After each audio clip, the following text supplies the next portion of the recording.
¿Qué tal, amigos? Bienvenidos. Comienza Todas las Voces, el debate en vivo. Hay algo así como 9.000 hogares que no han decidido, pero nos han dejado de ver precisamente en esta noche porque hay otro apagón. Es curioso. Vamos a tratar el asunto este de los apagones en la medida de lo posible para saber. Hay una posición del directorio y otra bien diferente del gremio.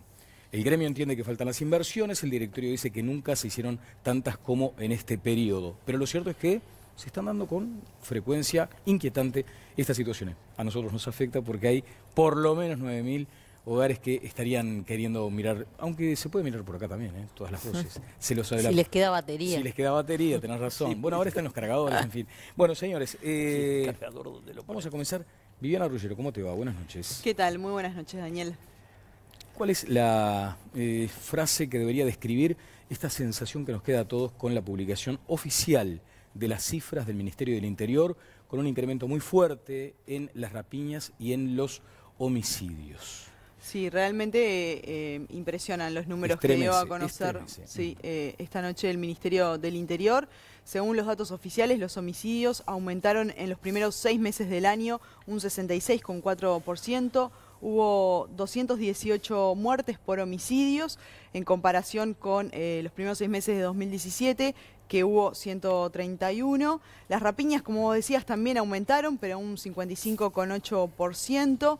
Fueron 14.459 en los primeros 6 meses del 2018 contra 9.282 en el primer semestre del 2017. Algo así como 3 por hora, una cosa así, sí, ¿no? Si consideramos eso. Y también aumentaron los hurtos, un 26,9%. Los homicidios aumentaron en Montevideo, pero fundamentalmente en el interior del país. En el interior hubo un crecimiento de un 106%. Bueno, eso cuando sabés que en un momento pensé que había como un error allí, ¿no? Y lo volvimos a chequear y efectivamente, 106% en el interior. 106%. Canelones es el departamento que aparece en segundo lugar después de Montevideo. En tercer lugar está Maldonado. Luego viene Artigas, Flores, Río Negro. Bueno, en todos los departamentos, de hecho, por ejemplo, La Valleja, que hemos tratado el caso de La Valleja aquí en Todas las Voces, pasó de 0 a 6 homicidios en estos primeros 6 meses. Casi puedo adivinar lo que va a decir Mónica Botero. Mira vos. Porque y claro, bueno, son años. Son años, ¿eh? ¿Cuántos años hace? ¿Verdad? Y como 20. Muchísimos y muy lindos todos. Pero claro, esto nos llama a la reflexión y después esa tentación de muchos de trasladarlo al debate político electoral. Pero esto es tremendo lo que está pasando. Es terrible. Es terrible, pero lo intuíamos. Todos sabían. Bueno, ya nos lo había dicho Fernando Gil. Habían ido filtrando de a poquito, sabíamos que las cifras iban a ser impactantes y lamentablemente de todo esto creo que lo que uno podría decir es, bueno, tendría que venir una señal de arriba diciendo, bueno, vamos a ver cómo resolvemos esto entre todos. Esto está pasando, yo no creo que sea exclusiva responsabilidad del gobierno ni de la estrategia de seguridad. Es un tema, la violencia está creciendo en la sociedad, en el mundo, en la región. El tema de la droga tiene una incidencia muy fuerte. Puede haber errores, y yo creo que los hay, en la estrategia del gobierno para combatir la delincuencia. Se dieron cuenta tarde de que era un tema importante a atender, pero me parece que no son los únicos responsables, que hay una situación que es real y que se está dando en todas partes. Lo que a mí más me resulta molesto, y creo que a la gente también, a mucha gente le puede pasar, es el hecho de la falta de humildad para asumir que esto es así. Y ya venir atajándose con que a partir de noviembre estaba todo maravilloso hasta noviembre. Bueno, se reitera en el comunicado de hoy ese mensaje. Hay un subtítulo en el comunicado oficial. Todo el texto que precede a las cifras. Dice efecto noviembre. Todo el texto es, esto fue hasta noviembre, nosotros veníamos mejorando, estaba todo negativo, habían bajado los homicidios, la rapiña. Justo en noviembre resulta que el mismo día que empieza a tener vigencia el CPP, resulta que todo se desbarranca. No puede ser así tan automático. Pero además, ¿por qué hay que atajarse cuando todos sabemos que esto es una cosa que no es solo responsabilidad del gobierno, pero asumamos la responsabilidad que nos toca? Me parece que la madurez estaría ahí, que Conrado. no podemos estar con argumentos infantiles. A ver, esto se anunció, digamos, se comentó por parte de quienes estaban llevando las estadísticas. Por supuesto, aquellos números que se pueden seguir día a día, la siguió el sector privado, la siguieron los periodistas, la siguieron los partidos políticos, pero aquí estamos ante una circunstancia en donde una variable que crece en un semestre a esta tasa, ¿tá?, es impredecible qué es lo que está pasando y qué es lo que va a pasar. Y mientras tanto, la reacción del gobierno es, bueno, hay que tener paciencia, hay que criticar al nuevo Código del Proceso, y no hacen absolutamente nada. Cuando uno aplica las mismas técnicas o las mismas soluciones a problemas que viene arrastrando desde mucho tiempo atrás, el efecto es que no va a cambiar nada. ¿Cuál es el supuesto que está implícito en la actividad del ministro y de su ministerio y del gobierno entero? Es que no va a pasar nada. Cada día que escuchamos y prendemos la televisión, nos horrorizamos más. Óscar Andrade. Sí, a ver, yo creo que es cierto que tenemos un problema de violencia en la sociedad que trasciende la discusión de los hurtos, rapiñas y homicidios, es bastante más complejo. Y también que tenemos una respuesta que ha estado concentrada, no ahora, sino hace 50 años, en querer atender los temas de la seguridad, fundamentalmente tratando de enfocarlos desde el punto de vista de la capacidad represiva del Estado. Y es evidente que hay nudos del problema. O sea, mientras la cárcel siga siendo parte del problema y no parte de la solución, no vamos a poder avanzar en materia de seguridad. Mientras no entendamos que en el mundo baja la violencia y crece la violencia en América Latina porque es la zona más desigual del mundo, entender la relación entre desigualdad, crisis urbana, tugurización, narcotráfico apoderándose de territorios, o sea, de la complejidad, ¿no? Y salgamos de la chicana política. Nosotros hace poco tuvimos un debate sobre la discusión de los derechos humanos, y recuerdo estaba Pasqué, y cuando dijimos, ¿y lo que pasa en México? Y Pasqué me responde, no, lo que pasa en México no tiene nada que ver en el gobierno con las muertes. Ahí es culpa del narcotráfico, esas muertes en México. Las muertes en Uruguay sí parece que son una responsabilidad exclusiva de la discusión política en corto plazo. Tenemos un problema. La respuesta por dónde es, hay que construirla. Por dónde no es por militares en las calles, no es por el lado de la cadena perpetua, no es por ahí que tenemos respuesta a los temas de seguridad ni que los vamos a resolver, ¿no? Vamos a activar nuestro sondeo en Twitter con Jimena Savaris. ¿Cómo te va, Jimena? Buenas noches. Hola, Daniel. Buenas noches para ti y para todos. Queremos dar paso a la comunicación con nuestros televidentes y los invitamos a enviarnos sus mensajes vía Twitter usando el hashtag OpinoEnTLV y también a participar del sondeo de esta noche. Nosotros queremos conocer su opinión y saber a qué edad les gustaría jubilarse. Entre los 60 y 65 años, entre los 65 y los 70 o después de los 70 años. Pueden votar hasta el final del programa y enviarnos sus tweets a la cuenta @todaslasvoces4. Muchas gracias, Jimena. Bueno, está la edad legal de retiro, pero la realidad marca que en promedio los uruguayos se retiran, se jubilan a los 63, 64 años. Ahora se renueva esta discusión a instancias de la senadora del Partido Nacional, Verónica Alonso. Lo primero que hay que decir es que cualquier reforma de la seguridad social debe partir de una iniciativa del Poder Ejecutivo. O sea, ningún legislador puede impulsar estos cambios si el proyecto no nace del Ejecutivo. Ahora, postergar la edad de retiro de 1,5 millones de trabajadores. Me dijo el representante de los trabajadores en el Banco de Previsión Social. Imagínate que si no se pusieron de acuerdo para tratar de abatir el déficit de la caja militar, de la llamada caja militar, difícilmente se logre el consenso necesario para tamaña reforma, modificación. Ahora, más allá del desafío, implica, según entiende un amplio número de expertos en el tema, que se comprometan trabajadores, empresarios políticos, el sistema político en su conjunto, los partidos, los ministerios, o sea, el gobierno, y que se hable de todo, una reforma integral que corte el cable rojo antes de que el sistema estalle en 1000 problemas. Ahora, ¿se imaginan además esta reforma en plena campaña electoral? En fin, nos acompañan y quiero presentarlos porque una vez más prestigian el programa. Richard Reed, dirigente gremial. ¿Qué tal, Richard? ¿Cómo estás? Buenas noches. Bien, gracias, Daniel. Gracias por la invitación. Conrado Rodríguez es el diputado del Partido Colorado por Espacio Abierto. Conrado, ¿qué tal? ¿Cómo estás? Buenas noches, Daniel. Y está Gonzalo Zunino, es integrante del Centro de Investigaciones Económicas del CIMBE. Gonzalo, ¿qué tal? ¿Cómo andás? Hola, buenas noches. Vamos a este informe que dispara el debate aquí en todas las voces. El problema está claro.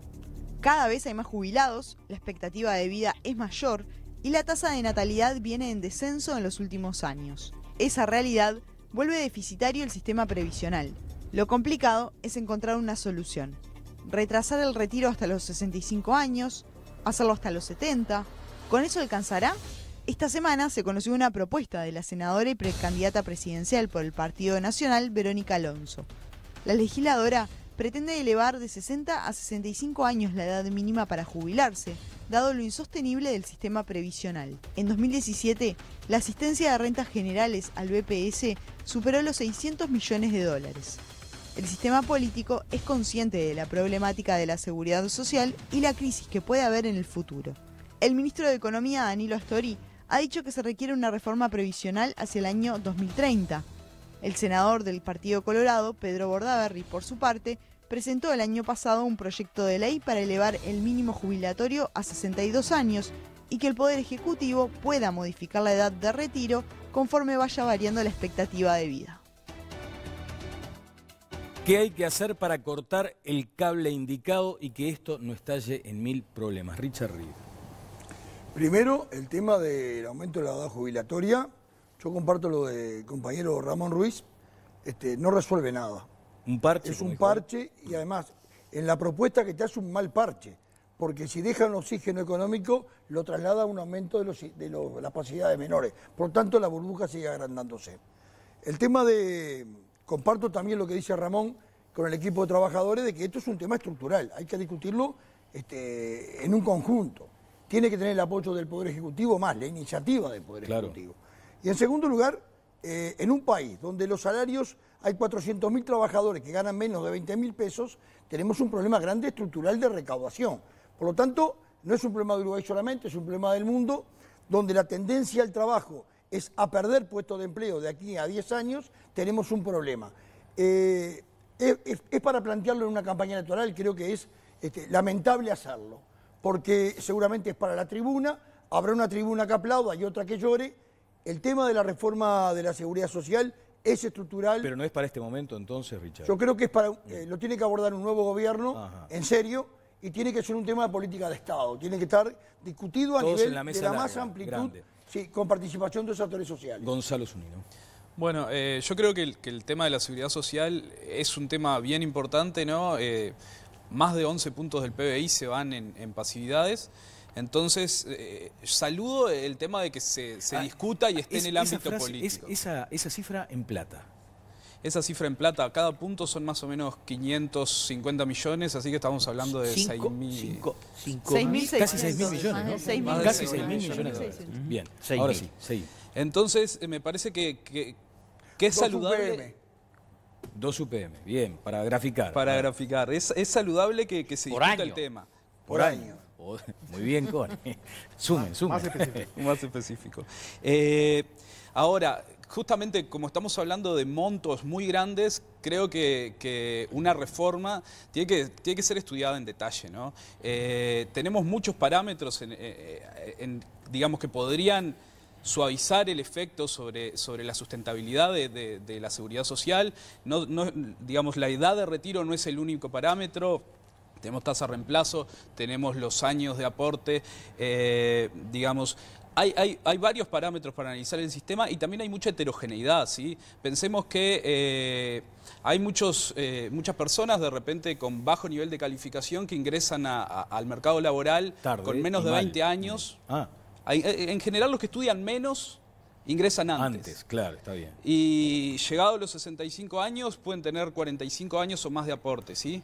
Los que estudian más muchas veces ingresan al mercado laboral entre los 25 o 30 años, ¿sí? Entonces, cuando pensamos en mover un único parámetro que le pegue a todos de la misma manera y tenemos esas heterogeneidades, ¿no? Incluso estos individuos con mayor nivel educativo, probablemente que a los 65 años tengan menos años de aporte, también probablemente tengan más años de expectativa de vida. ¿Sí? Claro. Yo creo que hay que pensarlo, pero no es mover un parámetro general. Es delicadísimo el equilibrio, ¿no? Es delicado. Y en función de esa heterogeneidad es muy difícil además describir lo que podría llegar a ser un ingreso promedio tras la jubilación. Es bastante complejo, me parece, porque de pronto hay como sectores mayoritarios que perciben, bueno, muy poca plata, hay que decirlo, y algunas excepciones, pero vamos a ir sobre ese asunto. A ver, ¿a quién le conviene además, con los ingresos actuales, a quién le conviene jubilarse? Que es otro dilema. Conrado, ¿dónde se corta el cable?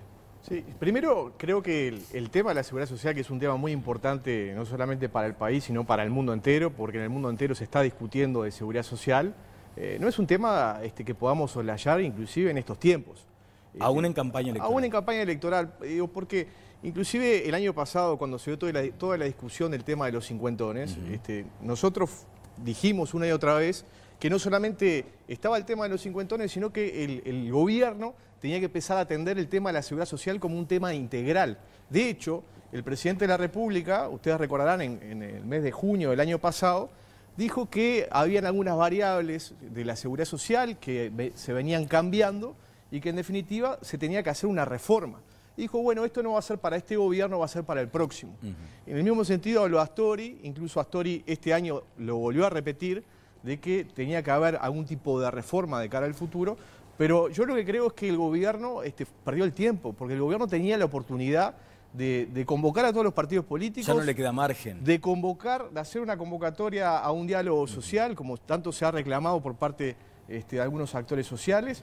Y en definitiva, yo no sé si no hay margen, pero el tema es empezar a discutirlo, me parece que es lo correcto. Ajá. Ahora, decir ahora, en este momento, de que la edad jubilatoria tiene que ser a los 65 años, me parece poco conveniente. Me parece poco conveniente porque, como aquí se ha dicho, hay una cantidad de ecuaciones, de parámetros, una cantidad de ecuaciones numéricas actuariales que se tienen que tener en cuenta. Nada es tan lineal, digamos. A la hora de saber cuál es la edad jubilatoria, en definitiva, que tiene que tener el Uruguay. Ajá.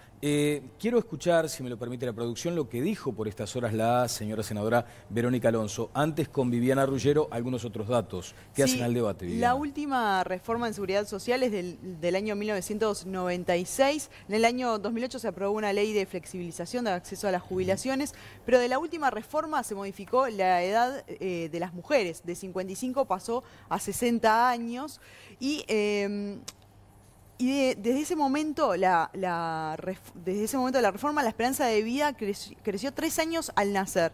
La esperanza de vida de los hombres a los 60 años es de 20 años y de las mujeres a los 60 años es de 25. Y me parece importante también aclarar cuáles son las formas de financiamiento que tiene la seguridad social en Uruguay. Son 3 básicamente.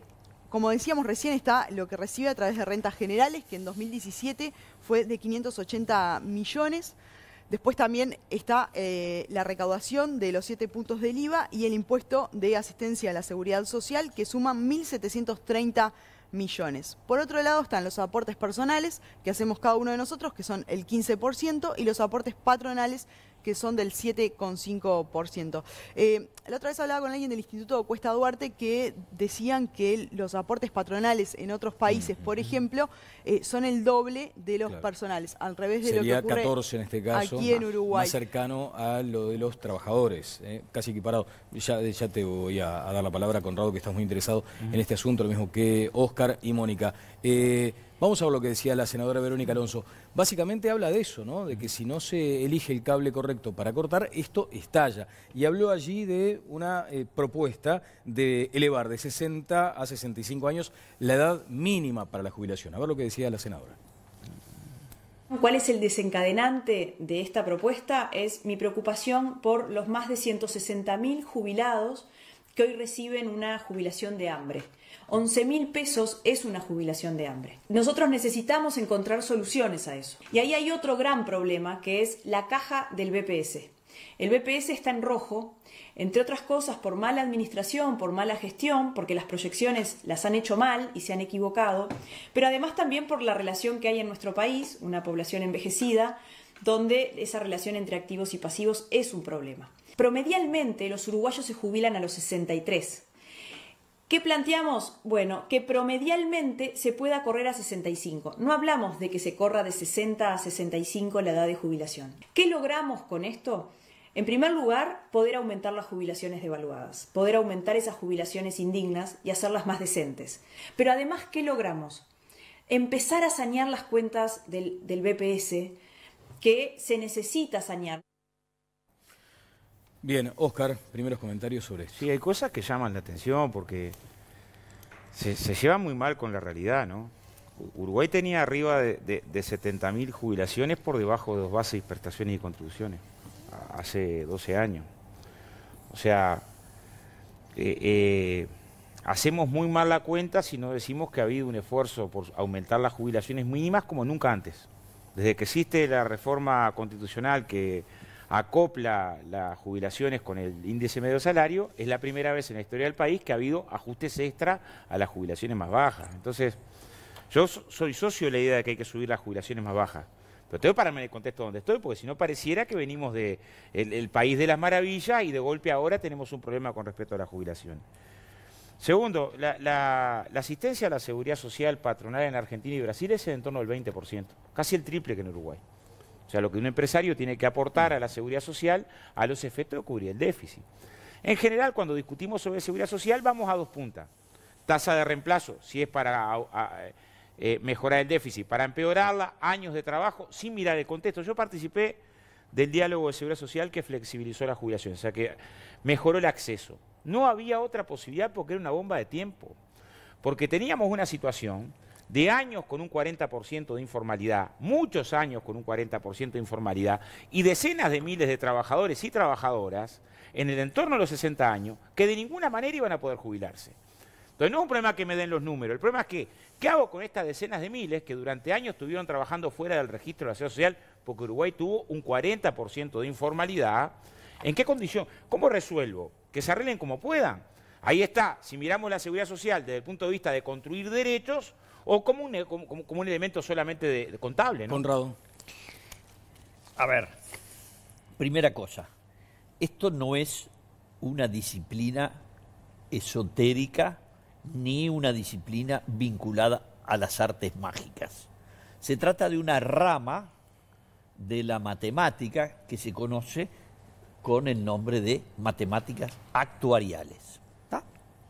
Si no hacemos intervenir en el análisis elementos de razonamiento actuariales, podemos tener cualquier cosa y vamos a tener el sistema que tenía el Uruguay totalmente desfinanciado hasta que en el año de 1995 el entrante presidente Julio María Sanguinetti acordó con el Partido Nacional hacer la reforma y comenzó su aplicación en el año 96. Entonces, el análisis actuarial supone poner todos los elementos en la cuenta. La edad mínima jubilatoria. Lo que se llama la tasa de reemplazo, es decir, cuánto del equivalente al salario promedio de los últimos N años van a terminar como haber de la jubilación. Tributación, si corresponde, digamos, en el caso del Uruguay se puso tributación a partir del IAS. El sistema, los datos de longevidad, es decir, las tasas de mortalidad, las tasas de mortalidad y las esperanzas de vida, al nacer y al llegar a las edades. Porque esa reforma no se aplicó al sistema militar. Eso es lo que es difícil de explicar en el 96. El acuerdo, claro. Digo, no supondrás que yo tengo que además... Pero es muy difícil de explicar, ¿no?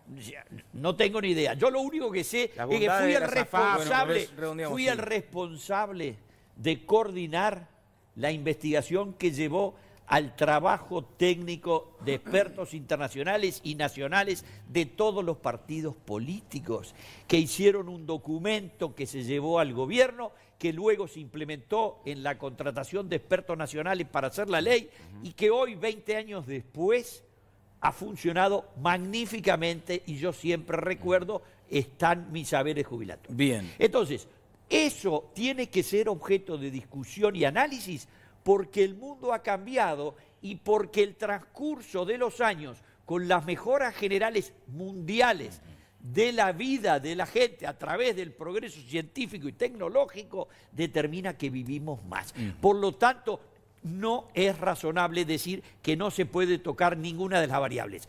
De hecho, eso están haciendo todas las economías serias del mundo, y las que todavía no lo hicieron están con un susto espantoso, y la más destacada en los Estados Unidos de América. Quiero los comentarios de Mónica Botero. Antes nos vamos a los tweets de la gente con Jimena. A ver. Sí, les vamos a compartir algunos de los mensajes que venimos recibiendo. Por aquí Nicolás Orrico dice: los que defienden el inexistente socialismo nórdico observen los sistemas sociales, los sistemas previsionales de ahorro forzado de dichos países, como nuestras AFAPs, con el hashtag opino en TLB. Por aquí Pepe dice: el sistema público de jubilaciones funciona exactamente igual que una estafa piramidal. Capta nuevos partícipes, o mejor dicho, los obliga para aportar un dinero con el cual pagar a antiguos partícipes. Una calecita socialmente tolerada. Y otro mensaje que nos llega de Pablo de Vita expresa: tengo 20 años, a mí me parecería adecuado jubilarse después de los 70. La expectativa de vida es mucho mayor. Saludos. Y también pueden seguir votando en el sondeo de esta noche. Ya hemos recibido más de 2000 votos. Lo pueden hacer hasta el final del programa, y les recuerdo la pregunta, que es: ¿ustedes a qué edad les gustaría jubilarse? ¿Entre los 60 y los 65 años? ¿Entre los 65 y los 70? ¿O luego de los 70 años? La hinchada en Twitter de Conrado es de una lealtad a prueba de bala sobre todos los temas. Yo me tengo que rendir con la hinchada de Twitter de Conrado. Mónica. Ahora van a tener que definir en la nominación de revelación de televisión, ¿no? Tenemos que plantear ese tema. Sí, una competencia planteada acá. Sí, acá. Hay una competencia aquí. En este panel. Dios mío, Mónica, por favor. No, a mí me parece que antes de empezar esta discusión, que va a haber que darla, porque evidentemente se requiere un poco de responsabilidad, no paga políticamente. Es muy difícil que un candidato ahora en plena campaña hable. Recordemos. ¿Pero y por qué lo hace Alonso, por ejemplo? Recordemos lo que le pasó a Jorge Valle. ¿Y Verónica Alonso por qué lo plantea en esos términos? No lo sé. No lo sé. No lo puedo interpretar. Probablemente piensa que ese sinceramiento le va a dar un rédito. Y bueno, me parece bien que se sinceren con cosas que capaz que de entrada no son populares. Vaya a saber cuál es. Richard debe saber porque está haciendo unos gestos. No, tengo una opinión distinta nada más. Bueno, ahora me lo vas a comentar. Y me parece que es una discusión que hay que darla, que no tiene rédito, y por lo tanto se requiere de un gran coraje político pero que es importante generar una cultura de escuchar. Yo creo que hoy es muy difícil que la población nos escuche cuando hablamos de esto, porque hay un miedo a desprenderse, hay un miedo al cambio. El tema de las jubilaciones aquí es un tema que está muy arraigado en la cultura uruguaya. Es muy difícil decirle a un uruguayo típico medio que se va a aumentar la edad de jubilación. Mucha gente pasa buena parte de su vida después de los 40 años, 40 y pico, soñando con el día que se jubile. Había un tuit del D20 que dice: habría que jubilarse después de los 70. Claro, pero cuando cumpla 40 volvamos a hablar. Exactamente. ¿No? Entonces, está difícil. Richard, ¿qué decías? A mí me da la sensación de que es un tema que hay que abordarlo, y abordarlo en serio. Lo tienen que abordar. No se puede seguir gastando $1.000 millones subsidiando un sistema social que venía de muy maltrato de hace muchísimos años. Y yo comparto lo de Oscar, en los últimos 10, 12 años han mejorado muchísimo el tema de las jubilaciones. El tema es que hay un problema que no es responsabilidad del gobierno, hay un tema que es el mundo, ¿verdad? Se han perdido puestos de trabajo, pero además los salarios se han sostenido a la baja. Por lo tanto, quien banca la seguridad social es el activo. Y si el activo tiene menos remuneración, obviamente que el aporte va a ser menor. A mí me parece que es un tema que no explota porque se banca con $1.000 millones. En algún momento hay que discutirlo, y en serio. ¿Por dónde hay que discutirlo? Yo no creo que haya fórmulas, una fórmula única. Creo que la propuesta de Verónica Alonso es una propuesta de un político que empieza su campaña. Creo que la verdad que hay que tomarla con pinza, ¿verdad? Porque la edad jubilatoria hoy es 63, 64 años, no sé, en la vida real. Nadie se jubila a los 60. La inmensa mayoría pasa 3, 4 años para jubilarse. Por lo tanto, si se aprueba lo que ella dice, no mejora nada. Pero si además es para hablar de un aumento para los que tienen menor ingreso, lo que estamos hablando realmente es una engaña pichincha. El tema de la seguridad social es una grande reforma que debe de abordar el nuevo gobierno, junto con otras reformas como la de educación y el Estado. Ahora, ¿es un tema de un partido? No, es un tema país. Por lo tanto, hay que tomarlo con mucha seriedad. Yo creo que no se puede tampoco enfocar Uruguay fuera de un contexto. El contexto es un contexto que viene para atrás con el tema de la seguridad social y hay un tema de responsabilidad del Estado. El Estado debe ser responsable de esos trabajadores que tuvieron 25, 30, 40, 50 años aportando a la seguridad social. Y bueno, es totalmente lógico y legítimo que una vez que se retiren tengan dignidad. No la tienen hoy con las jubilaciones que tenemos, pero no es responsabilidad de este gobierno. Es una historia que viene de mucho más atrás. Un debate que deberá tener la más amplia participación y que deberá contar con el aporte de técnicos y de políticos. Esa disyuntiva también es importante. Y de jubilados. Bueno, claro, desde ya.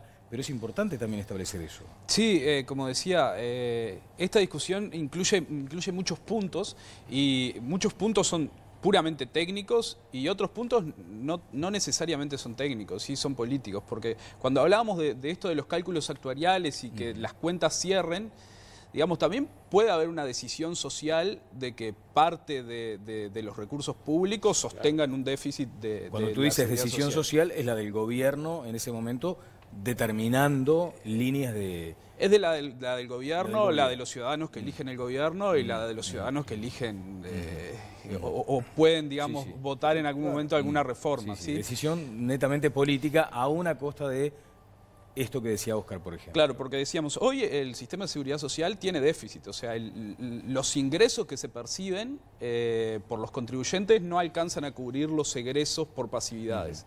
Bien, entonces... rentas generales o digamos el gobierno realiza transferencias. Lo mismo puede pasar con la salud, ¿sí? Y eso puede ser una decisión respetable de la sociedad.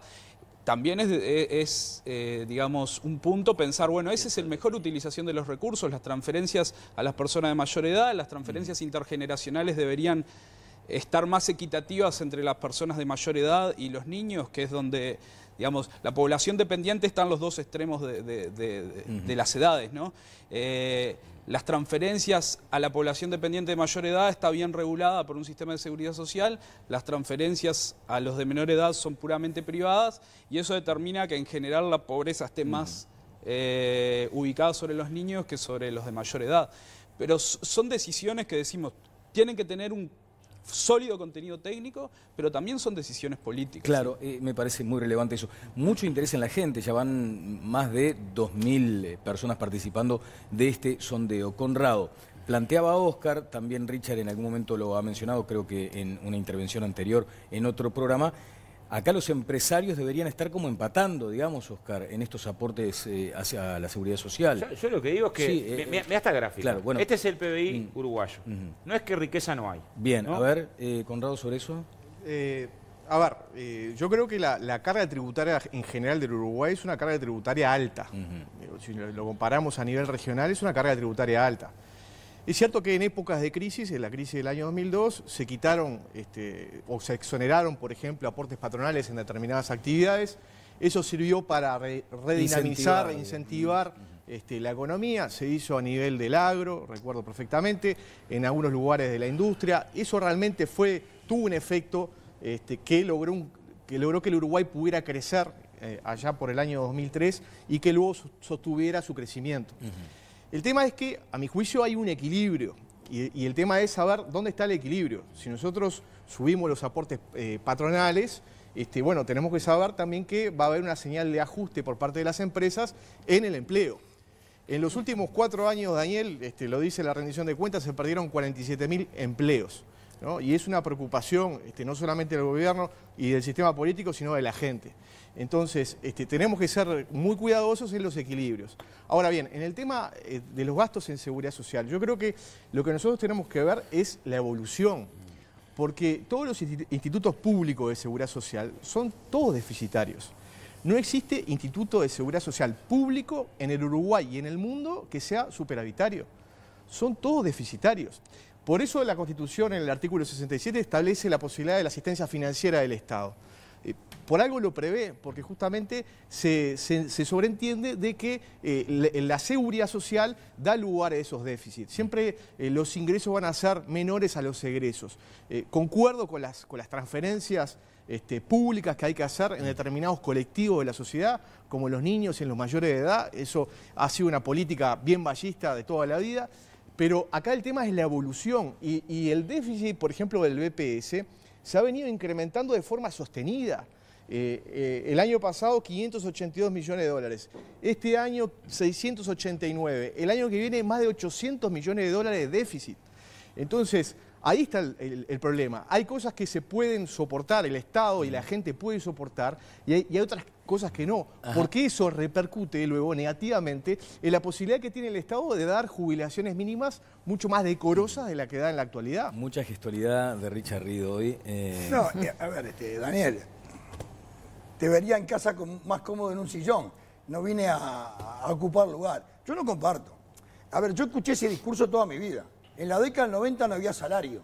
Ese equilibrio famoso que se plantea, no creció el empleo. No solamente no creció el empleo, cayeron los salarios. Por lo tanto, si hasta el 2002, yo comparto que en el 2002 había que salir de una crisis y las cosas que se hicieron, mayoritariamente las comparto. Ahora, una vez salida de la crisis, tenían que haber vuelto nuevamente al porcentaje de aporte el sector empleador. Está pagando un 7,5. Oscar habla de un 20, 17 y el 18 y en todos lados. Pasen al 14. ¿Soluciona el problema de...? No, no soluciona, porque el tema es mucho más estructural. Eso por un lado. Por otro lugar, a mí me da la sensación de que hay que tener en cuenta que hay muchísima gente que tiene la expectativa de retirarse con total dignidad, laburó toda la vida. Lo segundo, no es un tema de edad.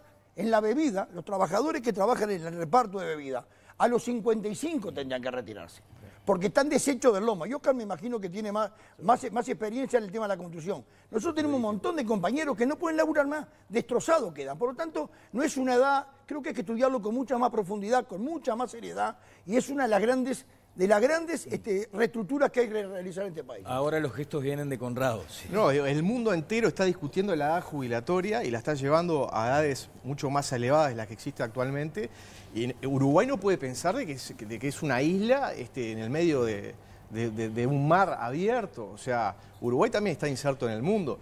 Yo creo que esto es una realidad. Yo creo que hay que abordar el tema con mucha responsabilidad, mucha seriedad. Hay que discutirlo, hay que ver lo que son los informes actuariales, hay que ver las proyecciones de cara al futuro. Pero eso el Uruguay lo tiene que tratar. Y yo quiero decir una cosa con respecto a lo que decía Oscar, porque Oscar hablaba de que ahora el ajuste puede ser a través de la tasa de reemplazo, en la baja de la tasa de reemplazo. Pero fue lo que hizo el gobierno del Frente Amplio en el año 2008, que bajó la tasa de reemplazo. En el año 95-96 era del 50% y en el año 2008 la bajó del 45%. O sea, la persona cuando se fue a jubilar, se jubiló con el 45% en los mínimos de edad y de años de servicio, se jubiló con el 45%. Vamos a ver qué dice la gente con Jimena Sabaris y luego vengo al panel. Es verdad, me está pidiendo. Es verdad, la votó todo el mundo. Jimena, es verdad. Sí, estamos leyendo ¿Te das cuenta distintas... que fue una votación de consenso? Por favor. Estamos leyendo distintas opiniones de nuestro público en Twitter que lo hacen usando el hashtag Opino en TLB. Vamos a compartir algunos de los mensajes. Dice, cada uno debería poder ahorrar e invertir en su propio proyecto a futuro. Y si quisiera asociarse a una FAP, tener diferentes opciones, y aclara, pero diferentes en serio, pudiendo elegir diferentes configuraciones, edades de jubilación, etcétera. Libertad, respeto y autonomía, expresaba Martín Lucas. Por acá Luisito opina, yo a los 60 años no me siento viejo. Me siento viejo si me jubilo. Y otro de los mensajes que nos llega de Girasol expresa, habría que jubilarse después de cumplidos los 30 años de trabajo a cualquier edad. Pueden seguirnos mandando mensajes y votando en el sondeo de esta noche, donde queremos saber ustedes a qué edad planean o les gustaría jubilarse. Entre los 60 y los 65 es una opción, de los 65 a los 70 es la otra, y luego a partir de los 70 años. Pueden seguir votando hasta el final del programa. Conrado. Primera cosa, la tasa de aportación patronal es ignorar principios elementales del funcionamiento de la economía, suponer que subirla, a ver si se lo explico, usted lo va a entender en su casa. Hagamos la hipótesis de que se decidiera, ¿sabe una cosa? A su sueldo, su patrón va a tener que poner otro tanto para que dé, para pagar la jubilación suya y la de todos los viejitos que aportaron menos y somos todos tan solidarios. Muy bien, ¿Cuál es el efecto de eso? Medible perfectamente desde el punto de vista econométrico. Todo ese aumento del aporte patronal va a ir por la vía del mercado de salarios a quitárselo al salario de bolsillo de los trabajadores. Porque no hay manera, esa idea de que uno puede subir, porque si no, que los impuestos, ¿por qué el impuesto al valor agregado? Yo siempre le discuto, ¿por qué el impuesto al valor agregado no es del 34%? ¿Por qué el salario mínimo no lo ponemos en 50.000? Si esas cosas es solo decidirlas, sería fantástico. Pero lo que ocurre es que los efectos son todos indeseables. Entonces, la tasa, para que tengan una idea, el primer país que modificó su sistema de seguridad social hacia sistemas mixtos, o en el caso del chileno era enteramente de capitalización personal, no tiene aporte patronal. Se eliminó el aporte patronal y se puso un aporte personal solo del 10%. Del 10% y el 1%, pero en todos los países de la región, tanto el aporte patronal como personal es mucho menor al de Uruguay. Y las performances son pésimas. Acaba de colapsar el sistema en Chile. Con jubilaciones de miseria acaba de colapsar. A ver, alguien de los que está mirándonos quisiera que adoptáramos alguno de los manuales de nuestros vecinos que no sea Chile y Perú y Colombia. Es decir, usted querría que tuviéramos la economía la política económica del Brasil o de la Argentina. O le pongo un ejemplo más lindo. ¿Querría tener a Maduro como ministro de Economía? Cuba, o a Ortega. Cuba y la Unión Soviética, no te olvides. Entonces, punto 1. Le voy a leer en Islandia, que llegaron al Mundial, dieron sorpresa y son un país nórdico. La edad jubilatoria es 67 desde el año 2007. En Grecia es 67 desde el 2015, luego que estallaron por los aires y no había solución. Francia subió de 60 a 62 y después la normal a 67. Estonia tiene 63. Dinamarca, otro país escandinavo que la gente pone los ojos en blanco por esa concepción tan socialdemócrata que tiene, Dinamarca tiene 65. Chipre tiene 65. Cuba tiene 65. Entonces, ¿qué estamos hablando?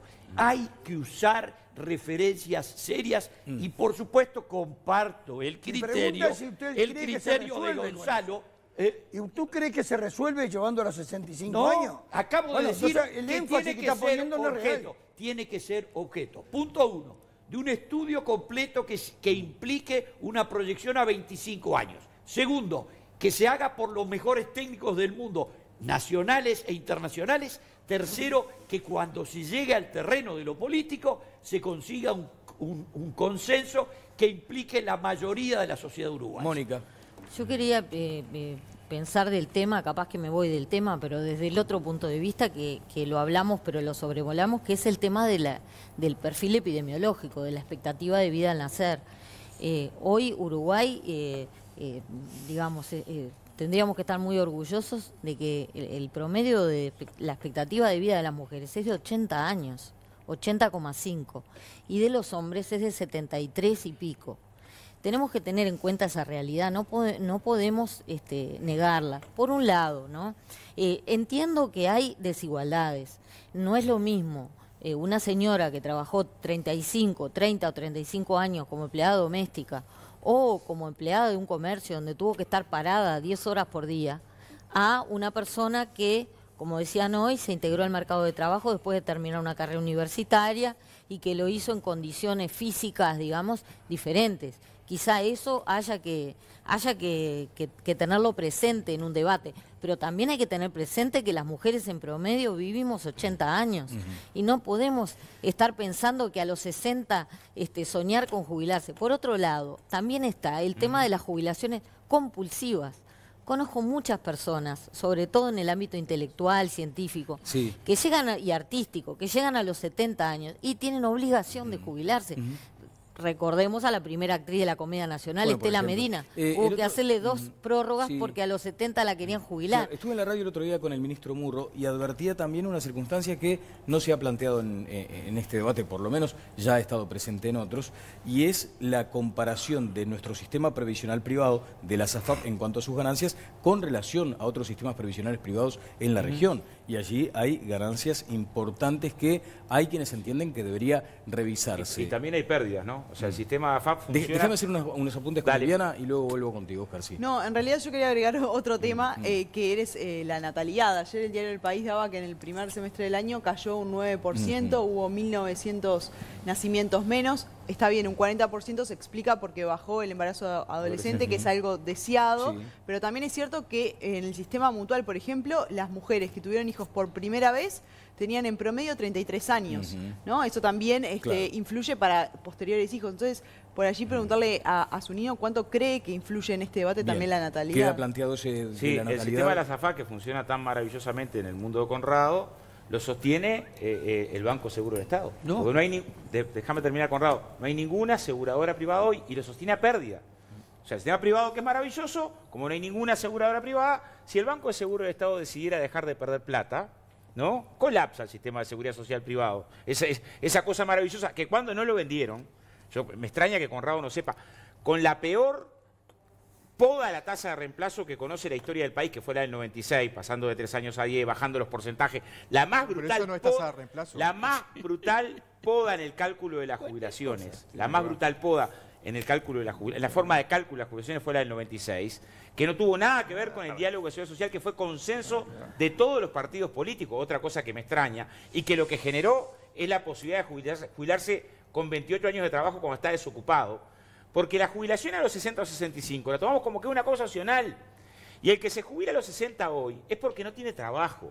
Y no entender que cuando tenés 60 años y quedás sin trabajo en este país es un drama, ¿no? Estar parado en esos pies, ¿no? Es no darse cuenta de una realidad donde ya por arriba de los 50 años es muy complicado. Lo otro, hay sectores de actividad que tienen envejecimiento precoz. Lo vamos a incorporar al debate de una reforma. Los trabajadores de la construcción mueren antes que lo que muere el promedio. Los trabajadores de la industria frigorífica mueren antes de lo que muere el promedio. ¿No merece un diálogo más serio que el debate contable, el numerito que me da para acá o el numerito que me da para allá? O sea, tenemos que dar una discusión de seguridad social. También pensando, yo pasaba a recibir un informe a producción. El Banco Mundial presenta que Uruguay es el país con mayor riqueza si se mide la riqueza general. También es pensar cómo la distribuimos. Conrado nos invita a mirarnos en la región. Los países de la OCDE todos tienen una tasa de aporte a la seguridad social altísima. Si nos queremos comparar con Haití, si nos queremos comparar con los países que son más desiguales, claramente el debate es al revés. Sí, no, con respecto al tema de la tasa de reemplazo, lo que dijo Oscar no es así. En lo que era el acto institucional número 9, que era cómo se calculaban las jubilaciones, que era un acto obviamente de la dictadura, lo que establecía era que para calcular lo que era el sueldo básico jubilatorio se utilizaban las remuneraciones de los últimos 3 años. Entonces, ¿qué sucedía en la práctica? En la práctica sucedía que esos últimos 3 años los empleadores les daban un buen salario para que el trabajador tuviera una buena jubilación. Pero en los demás años no hacían los aportes correspondientes a lo que verdaderamente ganaban. En la práctica porque se daba en verdad, que como el trabajador no le servía, entonces no aportaban por la realidad. Era un sistema que iba al colapso y que fue el colapso totalmente. Eso es una cosa. Otra cosa, la manera de cómo se calcula a partir de la reforma del año 96, que son con los últimos 10 años o con los mejores 20 años de asignaciones computables, esos últimos 10 años es entendiendo de que la carrera laboral siempre es ascendente y que esos últimos 10 años son los mejores. Pero está en el trabajador elegir o esos 20 o esos 10. Y una vez que elige la remuneración, ahí viene la tasa de reemplazo, que es el 50% si llega a los mínimos de la causal de 60 años y 30 o 35 años de servicio. Entonces, también se incrementaron los años para la mujer. Me creo tanto. Zunino, sobre la pregunta de Viviana. Bueno, sí, la tasa de natalidad conjuntamente con la tasa de mortalidad marcan que lo que es la tasa de dependencia, digamos, la cantidad de población dependiente de mayor edad sobre el total de activos crezca y las previsiones Hoy esta tasa de dependencia está en el orden de 0,20, es decir, tenemos 0,20 mayores de 65 años, 0,22 creo que es, sobre la cantidad de activos. Para el 2050 se espera un 0,35, para el 2100 se espera algo así como un 0,50 y algo, ¿sí? O sea, la población dependiente, justamente por esta reducción de la natalidad, por el crecimiento de la mortalidad, va a ser cada vez más alta. Porque hay algo que están haciendo otros países, que es cuando se modifica la edad jubilatoria, es no cambiarle las reglas de juego a quien ya están cerca de esa edad, sino a las nuevas generaciones, ¿no? A los más jóvenes. Pero nosotros también tenemos cada vez menos. Sí, pasa en casi todo, digamos, y es una característica deseable de toda, es la transición demográfica que se llama, es una característica deseable de todas las economías que se van desarrollando, que esta tasa de dependencia crezca, ¿sí? Y obviamente, sí, tener unos activos que tienen que sostener una población más grande de dependientes genera tensiones sobre estas transferencias intergeneracionales que marcábamos antes, ¿sí? También es cierto que el cálculo de, bueno, va creciendo la tasa de dependencia, ¿cuánto tengo que hacer los ajustes? No es tan lineal, ¿sí? Porque cuando hacemos estos escenarios a 2050, a 2100, también es cierto que la productividad del trabajo va creciendo de forma muy rápida y estos mismos activos, si bien son menos, tienen capacidad de generar un PBI per cápita, una masa de ingresos mucho más grande y por lo tanto hay capacidad de sostener esos mayores pasivos. Parte del juego en el análisis de largo plazo es qué tan rápido crece la productividad. Con la caja militar es peor, y es para 50.000 pasivos, no para más de medio millón. No, en la caja militar, pero antes, simplemente como anécdota, en esto de cuánto crece la productividad, cuánto crece la tasa de dependencia, un colega que es muy experto en esto decía, todo el truco está en hacerse rico antes de hacerse viejo, ¿sí? Si logramos que la productividad crezca muy rápido en las próximas décadas, eso de que la cantidad de pasivos, de activos tiene que sostener mayor cantidad de dependientes, no es necesariamente un peso tan grande. Bien. Si la productividad crece poco, en ese caso se hace mucho más grande. Después hay un tema que... perdón. Y un último punto es que sí, es exactamente en esto de que la Seguridad Social tiene desajustes, creo que el organismo que está más desajustado es la Caja Militar, ¿sí? Las transferencias, descontado los impuestos específicos que van a BPS, las transferencias que se realizan de Gobierno Central a la Caja Militar, no están muy lejos de las que se realiza BPS, cuando BPS tiene el 85% de las pasividades y la Caja Militar tiene un 5, un 6% de las pasividades. 550 millones Me pide la palabra Conrado y también Richard. A mí, a esa les digo, él está todos los días. Yo vengo una vez por año. Mirá qué lindo Por lo tanto, tengo derecho a Mirá qué buen argumento. Dale, Richard, dale. A ver, yo creo que en la fotografía del 96 es una fotografía que uno la puede historiar. En la realidad de hoy hay que tener mucho cuidado. Cuando yo entré a la fábrica, los que entrábamos a laburar sabíamos que si concurríamos, laburábamos, nos jubilábamos allí. Esa expectativa de jubilación no la tiene nadie hoy. Hoy entra alguien a un nuevo empleo y si está 5 años, Gardel. Por lo tanto, no hay expectativa de continuidad. No por el individuo que trabaja, porque el sistema del mercado establece hoy una gran volatilidad de la inversión. Por lo tanto, también perdurar en el tiempo, en el laburo hoy, es Gardel y Lepera. Por lo tanto, traer un tema de aumento de edad jubilatoria sin una estructura, sin un contexto de solución mucho mayor, me parece que realmente no solamente no es oportuno, no es serio. Bien, Conrado. Hay tantas confusiones que no sé por cuál empezar. Pero primero, la demográfica. Las mujeres viven, las que tienen esperanza de vida de 80 años y medio, es mi nieta que nació hace 6 meses. No es la señora que tiene 80. Ojo, no confundamos. De todas maneras, efectivamente es constante en todo el mundo. La señora que tiene 60 anda en 77. Es constante en todo el mundo el aumento de la edad. Por eso mismo, el sistema que inventó el canciller Bismarck en la 8ª década del siglo XIX en Alemania, que era un sistema que en inglés se llama Pay as you go, que pagan los que trabajan para que descansemos tranquilos los viejitos. no funciona más, no debiera funcionar más y no va a funcionar más a partir de la mitad de este siglo. Es decir, a partir del 2050, todos los sistemas de seguridad social que existan tendrán base absolutamente sustentada en la capitalización de ahorros. El asunto es discutir si el ahorro será compulsivo o será libre.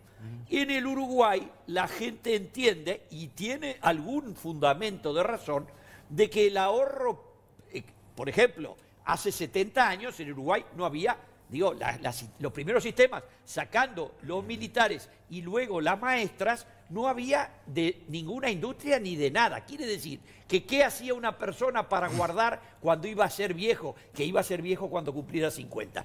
Se compraba en ladrillos una casita o construía en un barrio popular para tener una renta.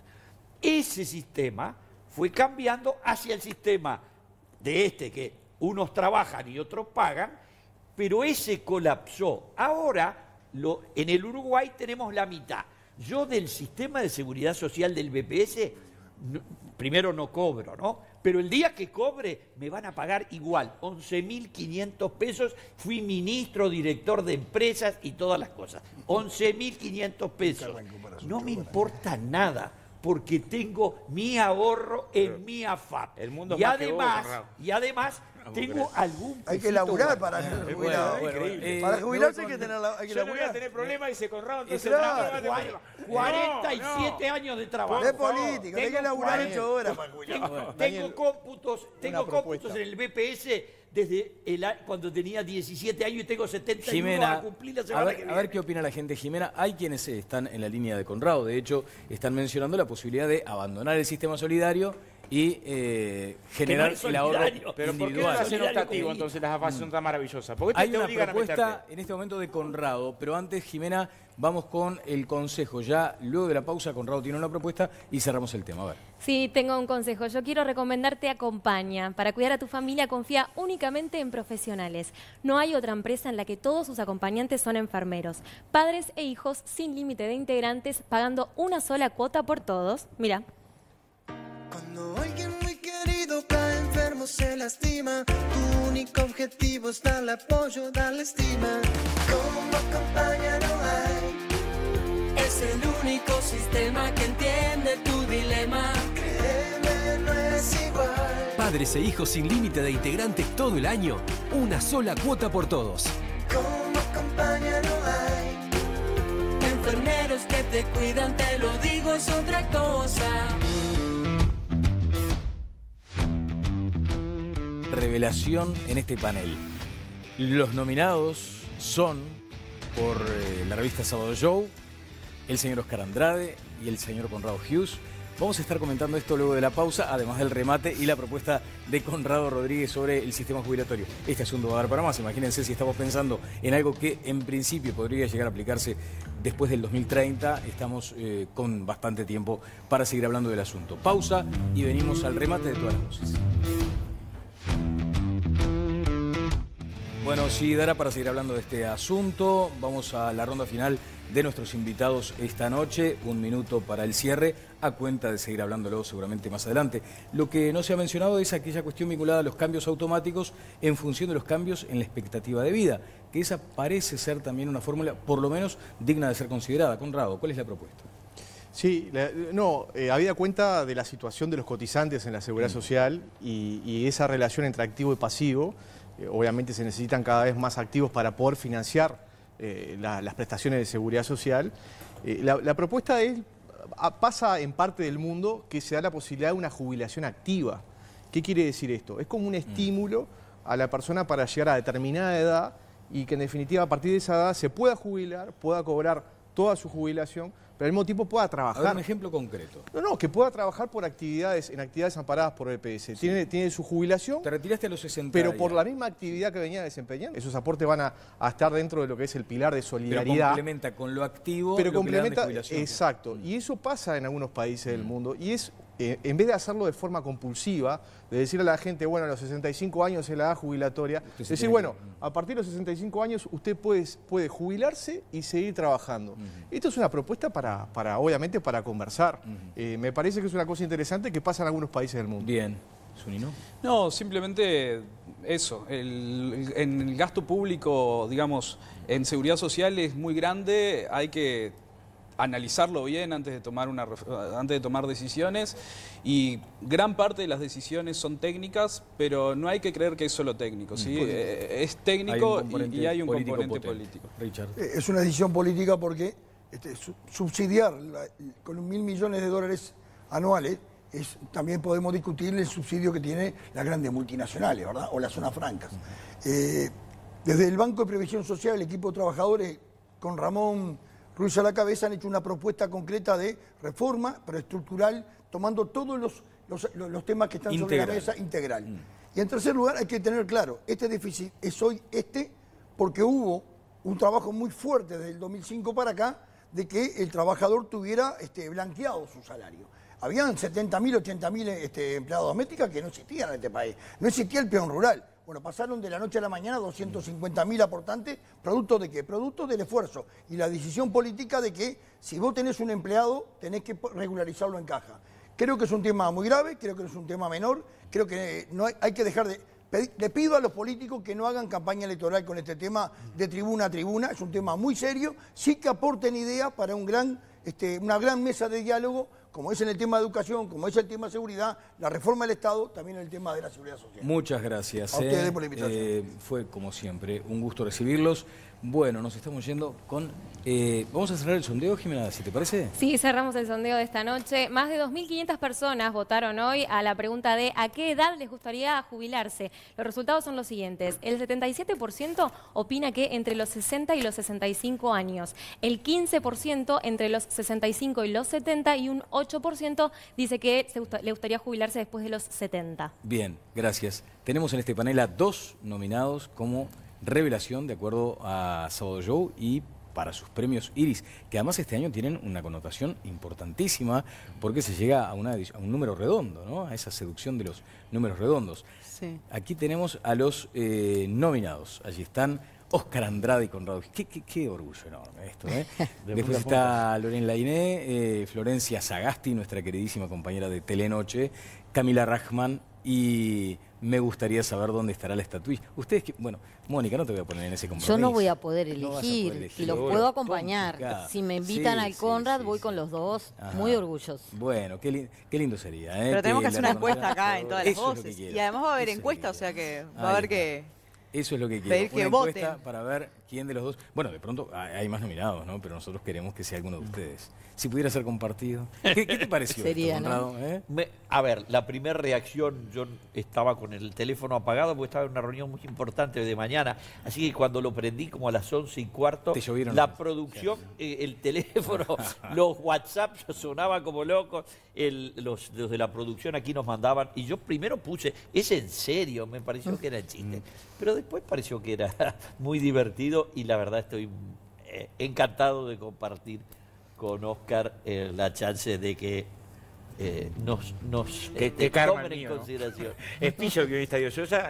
Viste que en general dicen que lo primero que te preguntan es cómo te llamás. A mí lo primero que me preguntan es, vos, ¿cómo soportás a Conrado? ¿No? Hola, ¿cómo andás? Una consulta. ¿Cómo hacemos para soportar? Bueno, hay que decir que además en el WhatsApp interno... Si dijera cuántas veces escucho eso por día... Las fotos son las que se envían... un día tenemos que publicar eso también, ¿no? ¿Sabes lo que me pasa a mí? Que es algo que ahora que digamos, uno tiene que hacer un equilibrio entre los dos. Mucha gente me dice, che, pero qué mansita, qué calladita que te quedás. ¿Cómo haces con ese hombre?